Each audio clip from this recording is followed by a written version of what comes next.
आज के दौरे का उद्देश्य? मैं पहले तो कैथल वासियों का आभार प्रकट करूंगा कि भगवान जगन्नाथ की यात्रा को इतने जोश और उत्साह के साथ कैथल की पावन धरा पर मनाने का काम किया। और पिछले 15 वर्षों से निरंतर भगवान जगन्नाथ के रथ को कैथल की पावन धरा पर जो घुमाया जा रहा है, मुझे लगता है जो हम अपना कृष्णा सर्किट बोलते हैं उसका एक बहुत बड़ा फेस्टिवल ये अब आने वाले समय में बनेगा। और इसमें मैं कोशिश करूंगा कि अगले वर्ष जो कुरुक्षेत्र डेवलपमेंट बोर्ड है उससे भी हम इसको और ज़्यादा कल्चरल और हिस्टोरिकल बनाने का काम करें कि हमारी वाली आने वाली पीढ़ियाँ जो है वो इससे सीखे और क्या हमारे महापुरुषों के ज्ञान है उसको हम अगली पीढ़ियों तक पहुँचाएं। हमने पीछे मंडी का दौरा किया था और मुझे खुशी है कि आड़ती साथियों ने कई समस्या अपनी बताई थी। एक कि उनके एडिशनल मंडी का शेड की बहुत पुरानी मांग थी, वो पेंडिंग था। और आज मैं आपके साथ साझा कर दूं कि सरकार ने 4 करोड़ से ऊपर सैंक्शन कर दिए हैं कि एडिशनल अनाज मंडी के अंदर शेड का निर्माण कार्य जल्द पूरा होगा। उसके साथ साथ इतिहास में पहली बार है जहां हमने लिफ्टिंग, ट्रांसपोर्टेशन और किसान की पेमेंट को फोकस किया। हरियाणा की हिस्ट्री में पहली बार है कि हमने कैथल मंडी का 12 करोड़ 80 लाख रुपया जो दामी है और लेबर फीस है उसको भी आज सुबह आड़तियों के खातों में ट्रांसफ़र करने का काम किया। और ये इतिहास में है, 2-2 साल तक दामी और लेबर की पेमेंट्स पहले टाइम पे पेंडिंग रहती थी, मगर 1.25 से 1.5 महीने के अंदर इसको हम कर पाए।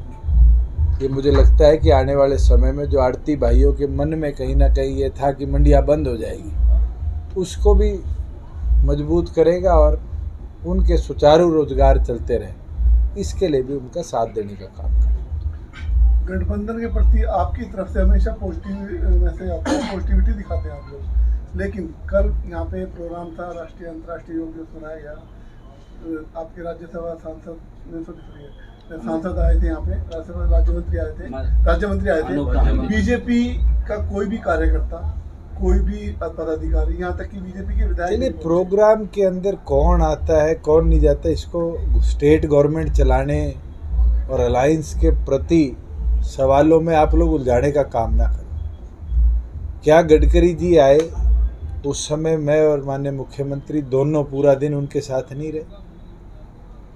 आज प्रदेश की सरकार चलाने के लिए दोनों पार्टियों का गठबंधन है और उस गठबंधन को हमने 4.5 साल बड़े मजबूती से निभाया। और मुझे कोई संशय नहीं है कि आगे भी उसके अंदर कोई हमारे मतभेद और मनभेद है। मुझे लगता है आपको भी अब चटकारा आने लग गया कि हम दिखते और यही सवाल आप पूछते हो।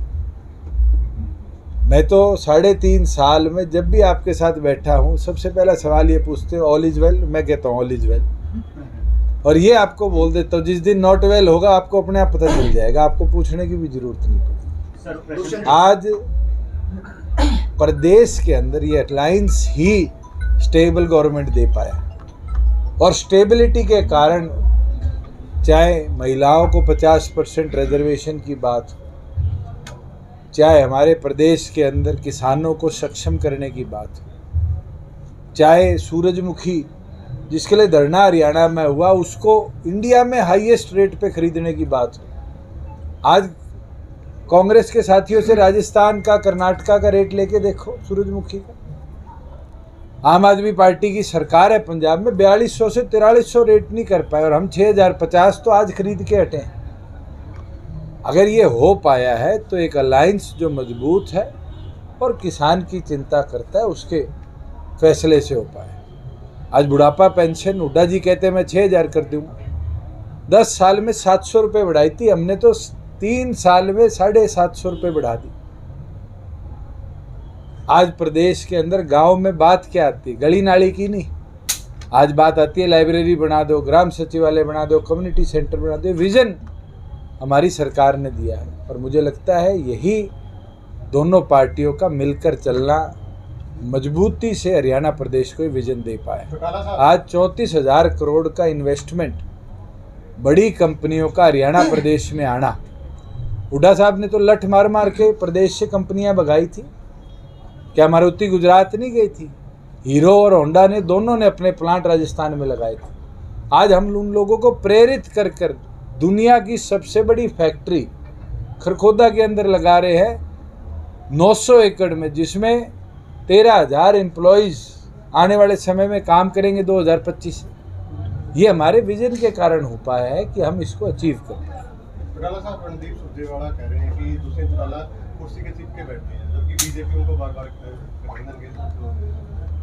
अगर सबसे ज़्यादा कुर्सी के कोई चिपका आदमी था जलील होने के बाद भी, तो 10 साल के कांग्रेस के शासन में रणदीप सुरजेवाला जी थे। नहीं थे तो बताओ, बता दो। आप तो कैथल के पत्रकार हो, आपके तो विधायक थे। मैं एक चीज कह सकता हूं कि आज इलेक्ट्रोल ने 16% वोट जननायक जनता पार्टी को दिए हैं, और इसलिए दिए हैं कि प्रदेश के हित में हम काम करें। जिस दिन प्रदेश के हित से बात बाहर हो जाएगी, जिस दिन हमें लगेगा, उस दिन के निर्णय उस दिन लिए जाएंगे। ये तो कांग्रेस का अध्यक्ष भी बोलता है मेरे खिलाफ चार्जशीट है। अगर चार्जशीट है, कांग्रेस ने चौटाला साहब के खिलाफ बनाई थी, लाके पेश कर देना। मैं तो खुल के कहता हूं कि ऐसे कोई तथ्य इनके पास हैं जहां मेरे को इरेगुलरिटी दिखती है। मैं तो सुरजेवाला जी को 10 चीज़ों पे जवाब दे चुका हूं, दोबारा उनने कभी भी जवाब नहीं दिया। कांग्रेस के राष्ट्रीय प्रवक्ता रह लिए। हवाई बात करनी और जलील होके कांग्रेस में टिके रहना, अगर किसी से सीखना है तो रणदीप सुरजेवाला से सीखो कि भूपेंद्र हुड्डा ने 10 साल जब क्या किया था और 7.5 साल अब क्या किया है। और ये भी बता सकता हूँ, आज विधानसभा के चुनाव तो 1.5 साल में है। बाबू बेटा कैथल की टिकट भी को नहीं लेने दे। सर, प्रश्न ये है कि दूसरी बार आपका दौरा है कैथल के अंदर इस महीने के अंदर। 3 साल 3.5 साल हो गए लगभग सरकार को। कोई बड़ा प्रोजेक्ट हरियाणा सरकार की तरफ से, आप भी उसमें शामिल हैं, कोई बड़ा प्रोजेक्ट हो? कैथल जिले के अंदर से जम्मू कटरा हाईवे जा रहा है, और जम्मू कटरा हाईवे के आसपास हमने HSIDC को आदेश दिए हैं कि इंडस्ट्रियल लैंड जल्द से जल्द ही भूमि के माध्यम से ली जाए, कि हम यहाँ पर एक बड़ा उद्योग का सेंटर ला पाए। और जैसे ही मुझे लगता है ये प्रोजेक्ट 1 साल में कंप्लीट होगा, इतने हम लैंड एक्विजिशन का प्रोसेस या लैंड परचेज का ई भूमि के माध्यम से कंप्लीट कर लेंगे। हमने 124 ऐसी साइट्स ढूंढी है जो ये नए नए एक्सप्रेसवेज पे रूरल एरिया में, जहाँ पर इंडस्ट्री के आने का आज हमें लाभ मिलेगा, और हम उस टारगेट को आगे लेकर बढ़ रहे हैं। चौटाला साहब, छात्र संघ चुनाव का एक बड़ा मुद्दा रहा, क्योंकि इनसो लगातार युवाओं की आवाज़ उठाती रही है। इस बार इसलिए पूछ रहा हूं, मुझे लगता है इनसो के साथियों से ये बात करो। हरियाणा सरकार ने पहले भी कराए हैं, उस समय इनसो द्वारा ही एजिटेशन करी गई थी। इनसो ने ये मांग रखी है, CM से भी दिग्विजय सिंह मिल के आए थे। मुझे लगता है कि अभी तो एडमिशन भी नहीं शुरू है यूनिवर्सिटीज़ की। एडमिशन कंप्लीट होंगे, उसके बाद इलेक्शन प्रोसेस की चर्चा। दुष्यंत जी, जयप्रकाश जी कह रहे हैं, JP जी JJP अपना जनाधार खो चुकी है, जिसको लेकर उप मुख्यमंत्री और रैली के बजाय जो चाय और पानी के प्रोग्राम करने पड़ रहे हैं। ऐसी चाय आप पिला दो यार किसी को और को। अभी मंडी में गया था, 500 लोग थे रात को 9 बजे। अगर ऐसी चाय हर रोज़ मेरे को मिलती है और 40 ही मिलती हो, मुझे नहीं लगता मेरे को किसी और को जवाब देने की ज़रूरत है। ऐसी हवा बन जाएगी। आज तो 16% पे 40% वोटों से ऊपर पार्टी लेके जाएगी। चुनावी विकल्प बच चुका है जी, चुनावी विकल्प बच चुका है राजनीतिक लोग। मुझे लगता है कोरोना किसान आंदोलन ने रोका था, नहीं तो हम तो 5 साल बजाते रहते। महंगाई लगातार बढ़ती जा रही है। किस चीज़ की? हर चीज महंगी। किस चीज़ की बताइए आप? सिलेंडर ले लो। आप मुझे रेट बताइए सरसों के तेल का आज का, रात से 6 महीने पहले का। 180 रुपये लीटर था, आज 130 रुपये लीटर। सिलेंडर देखो, सिलेंडर नहीं कम हो रहा। ये गैस प्रोडक्ट्स में स्टेट गवर्नमेंट का कोई काम नहीं। दुष्यंत जी, आपने गठबंधन के बारे में संशय कहा कि कोई संशय नहीं है। सिरसा में BJP की रैली थी, वहां पर उन्होंने दावा किया कि 10 सीटें हम जीतेंगे। अब 2 तारीख को सोनीपत आ जाओ, हम भी कहेंगे 10 सीटें हम 10 सीटों पर दावा कर रहे हो, तो कहीं ना कहीं प्रतिद्वंदी के रूप में कहीं ना कहीं दिखाई। अरे भाई, तैयारी तो हम कर रहे हैं ना। आगे बैठ के दोनों पार्टी के पक्ष में, हरियाणा के पक्ष में जो निर्णय होगा ले लेंगे। चौटाला साहब जब मुख्यमंत्री थे हरियाणा प्रदेश के, बीजेपी के साथ अपना एक कैंडिडेट दे के किशन सिंह सांगवान बीजेपी के सिंबल पर सोनीपत से चुनाव लड़ाया था, नहीं लड़ाया था। इतिहास पढ़ो हरियाणा प्रदेश का ही नहीं, चाहे पंजाब का पढ़ोगे, जहाँ जहाँ अलायंस होते हैं ये एमिकेबली दोनों पार्टियाँ प्रदेश के हित में जो बेटर होता है उस पर निर्णय लेती। और आज तो नेशनल लेवल पर थर्ड फ्रंट बन रहा है बिहार में, वो किस चीज़ के हित में फैसला ले रहे हैं। अगर वो सैक्रिफाइसेस करके कैडर अपना इकट्ठा करके चलेंगे तो निर्णय देश हित में हो। आपके काफी प्रोग्राम हुए, लेकिन सुरजाखेड़ा साहब आप दिखाई नहीं दिया। देखिए ये काम संगठन के तौर पे निशांत सिंह जी का मैं कई बार बोल चुका हूँ। नोटिस पार्टी विरोधी गतिविधि का इन्होंने इशू किया है, जवाब नहीं आया, फाइनल नोटिस इशू करके पार्टी निर्णय ले ली। सर आपने कहा कि सेंट्रल गवर्नमेंट का जो प्रोजेक्ट है वो नेशनल हाईवे बन रहा है, तो सेंट्रल गवर्नमेंट स्टेट गवर्नमेंट की तरफ से कैथल के लिए कोई प्रोजेक्ट हो सर? अरे मैं वही बता रहा था, आपने बात नहीं सुनी कि वहाँ HSIDC लैंड एक्वायर करिए, वो स्टेट का प्रोजेक्ट हो। हम तो नेशनल हाईवे आने का बेनिफिट लेंगे उसके ऊपर। हेल्थ को लेकर या फिर रोजगार को लेकर या किसी प्रकार का कोई यूनिट वगैरह, शिक्षा को लेकर, हेल्थ। अरे इंडस्ट्रियल यूनिटी खुलेगा जब रोजगार ही मिलेंगे। दुष्यंत जी, यूनिवर्सिटी सेल्फ फाइनेंस को लेकर आपने पिछली बार कहा था कि मुख्यमंत्री से बात करेंगे, आपने विरोध भी जताया था, लेकिन मुख्यमंत्री से कोई बात हो पाई है? क्योंकि विरोध लगातार यूनिवर्सिटियों का बढ़ता चर्चा चल रही है, उस पर कई अलग अलग एसोसिएशन के भी व्यू पॉइंट्स आए हैं, छात्र संगठनों के भी व्यू पॉइंट्स आए हैं, और वो एक एडवाइस इशू किया गया है, डायरेक्शन इशू नहीं करेगा कि यूनिवर्सिटीज़ अपने आप को सेल्फ प्लान करें। और मुझे लगता है कि उसके बाद ज़रूर जो एक संशय था और आपने जो सवाल पूछा था उस समय, उसके अंदर भी फैक्ट्स पूरे नहीं थे। एडवाइजरी इशू करेगी और उस एडवाइजरी के ऊपर यूनिवर्सिटीज़ जो सक्षम नहीं होगी वो तो सरकार से फिर भी मांगेगी। इसलिए पूछा था, आपने उसका विरोध किया? नहीं, मैं तो विरोध किया था आपके सवाल पूछने की फैक्ट्स पे।